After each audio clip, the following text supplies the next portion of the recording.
If your waistline is 22, he's looking upon that 52. Bigger than you.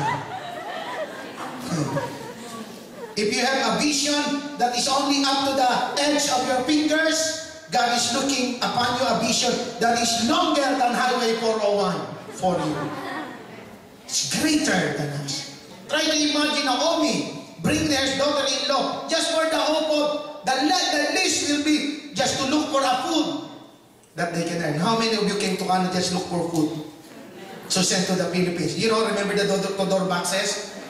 You know, you bring rice. Some of you even put in ice cream, and you know, it melted along the way. You know, how many of you went to Salvation Army and to Goodwill store? How many of you pick up those things along the side and deliver it to the Philippines? But God has a greater and bigger plan than that. Look at this. Naomi, to Ruth, to bring her closer to God's provision. Ruth knows that there is something in Naomi. You know why friends are following you? Because there is something in you. And I wish that you will bring them closer to the living God, like in our church. Our church is not a perfect church. For those guests and friends who are here, this is not a perfect church. But one thing we believe, God brought you here in this place because God has a plan greater than you. Greater than you.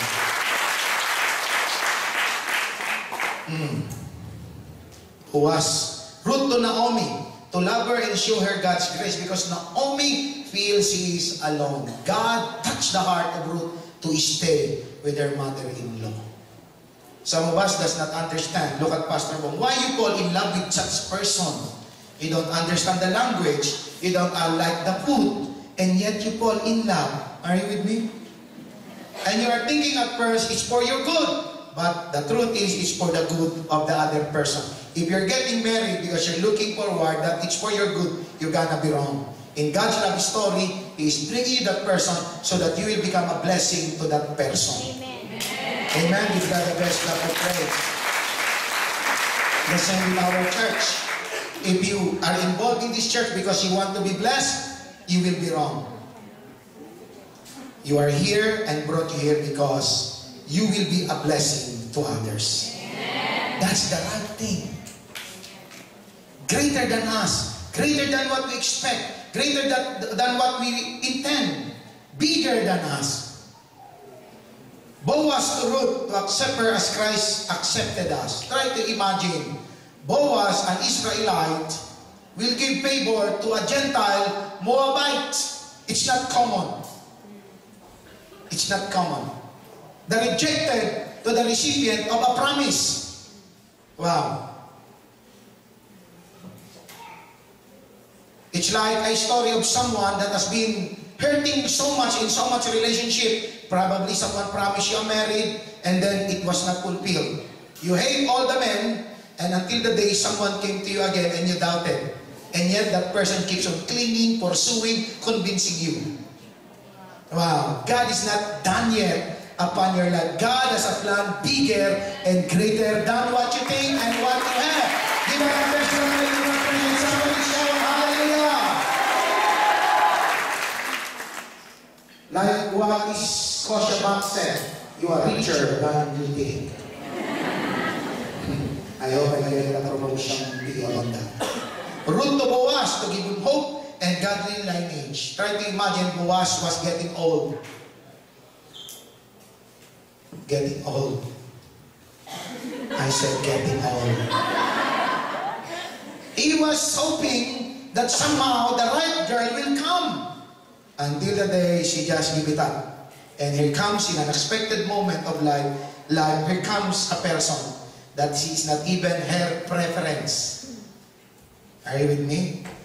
I remember a story, there was a girl who happened to be loving God so much and he asked the Lord, give me the right person to marry. I want someone that is qualified based on your word.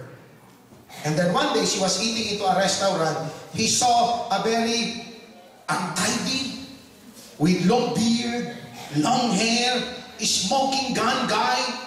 You know, smoking. And at far, it smelled bad. Excuse me, smell bad. And the Lord spoke to that girl. Oh no, when she was eating, she put 2 chairs. One for her and one for that person because he believed God will provide. Are you with me? And every time she went to the restaurant, he always say, "For 2, please." And then she will sit there, and then the waiter come and say, "Are you ready to order, ma'am?" "Yes." "Are you not waiting for he said for 2. "Yes, for 2. But I will just order for 1 for now." So 1 drinks, 1 food.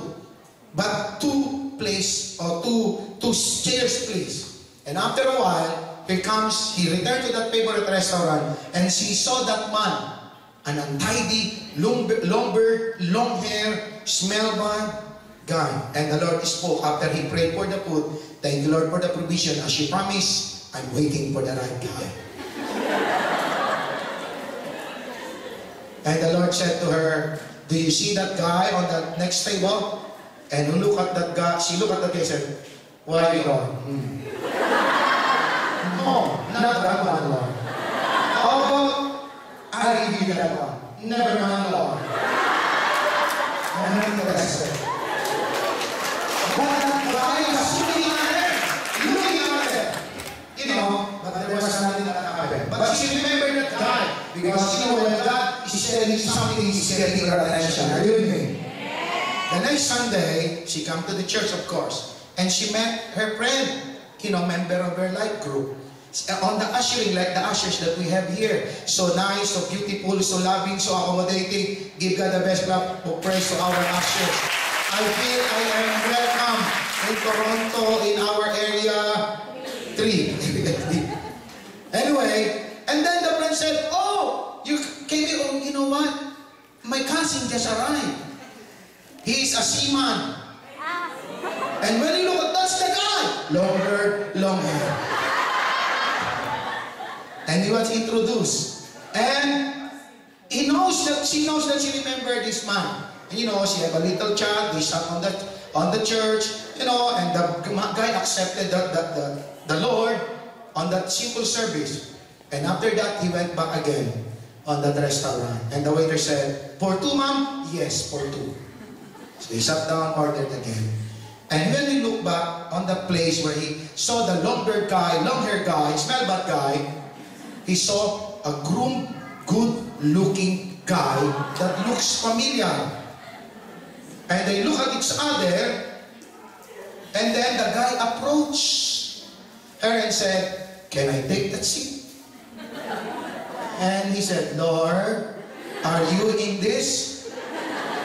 Because you remember me." The guy said, "I could hardly remember the first time I saw you had long hair, long beard, and you don't even have taken a bath." "Oh yeah, because I just came from a long travel." And you know where that story ended?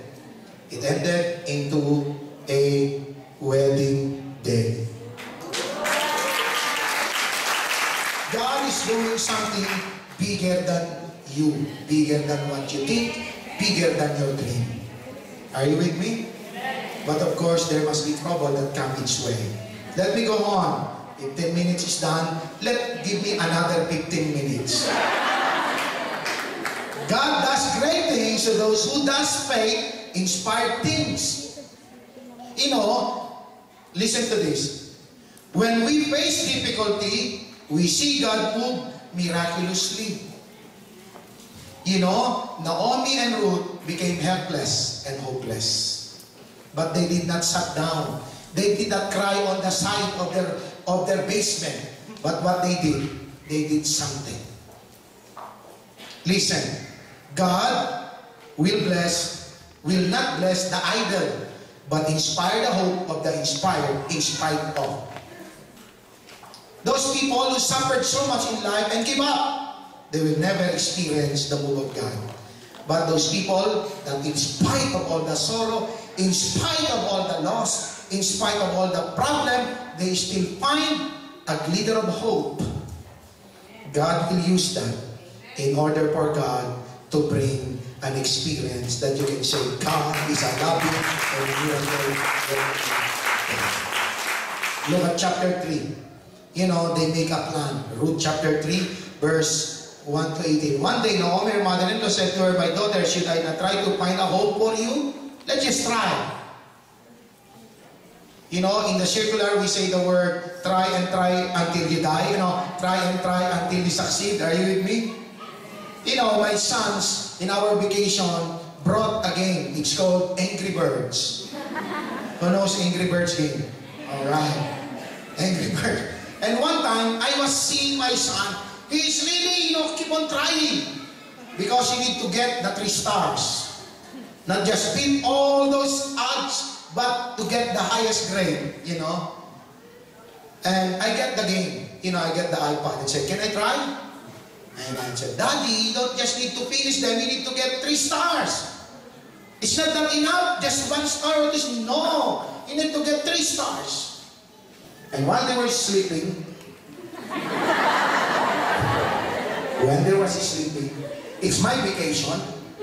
I close my Bible after reading for a while. I make a short prayer, and then I said, "Let me surprise my children."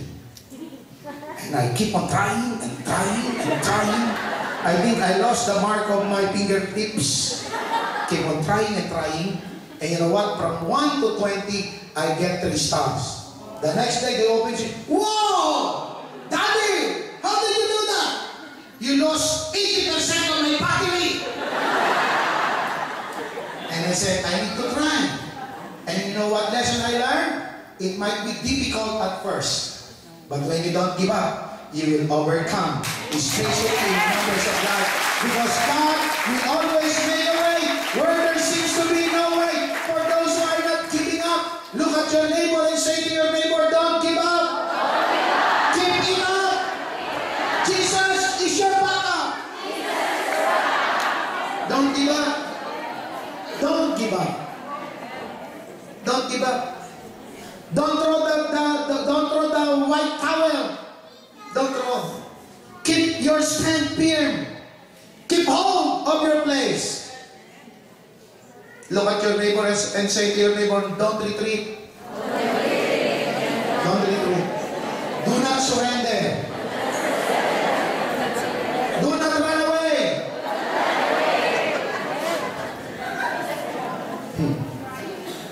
Do not run away. Remember this, God will not bless the idle.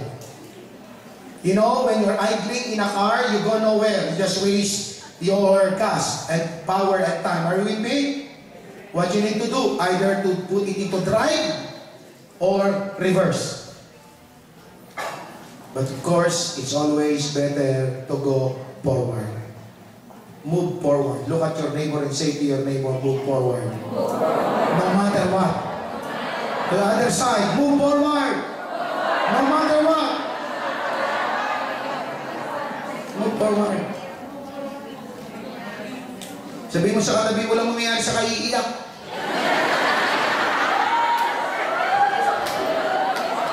Tell your neighbor, nothing will happen to murmuring. You will just become boring.